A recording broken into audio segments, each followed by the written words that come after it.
Hi there, just a really quick update on a couple of movies that I picked up today that I'm actually very proud to finally have. Haircut. I had today. And the two that I got at Fred's Records, great store if you're ever in St. John's, is Revenge of the Ninja, Sho Kosugi. I'm going to talk about this more in a second after I show both of them. And the 75th anniversary edition of The Most Dangerous Game. And yes, we are talking about the old 1932 movie with Fay Wray, with effects by Ray Harryhausen. I'll talk about this one a little first. This is the Legends Film Edition. And if you're familiar with Legend Films, they're a company that take a lot of black and white films and they colorize them. They actually do a pretty good job colorizing them as well. I haven't actually got to watch this one yet, but my father owns this actually, about a set that this was in.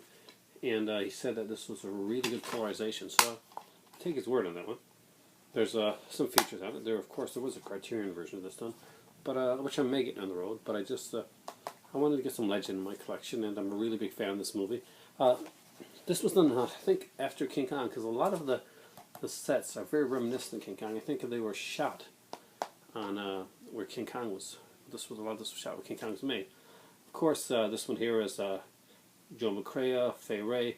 Leslie Banks, if I'm correct, this actually may be Leslie Banks' first role, or at least one of his very, very early ones. And everybody by now, I'm sure, is familiar with The Most Dangerous Game. Basically, the most dangerous game is man. Crazed hunter named Count Zoroff, who basically traps shipwreck survivors on his island and hunts them for sport. It's cool. This runs about 66 minutes long. It's like a 90-minute movie with all the boring stuff taken out. We consider this really good. That's the original black and white version. It has the colorized version. There's Ray Harryhausen on the importance of a movie score. James Yar, curator for the Miriam C. Cooper Papers. John Morgan, composer, discussing Max Steiner. Max Steiner did the score for this film, and it's quite a famous score, and one that's really for people that are into scores and soundtracks. It's very high up on the list, like really early scores. The other one I have here is an 80s classic, Payback is Deadly, Revenge of the Ninja. Sho Kosugi was pretty much the go-to guy for ninja movies back in the 80s. He had made one before this called Enter the Ninja. Basically, there's a trilogy of ninja movies that he did. He did a bunch of other movies, and he did have ninjas in them a lot too, but these are the ninja movies. The first one was called Enter the Ninja, and it was okay. It wasn't the best thing that Sho Kosugi would do by far. This is the one that I would probably consider the best. Revenge of the Ninja. Now, the third movie is Ninja 3 The Domination.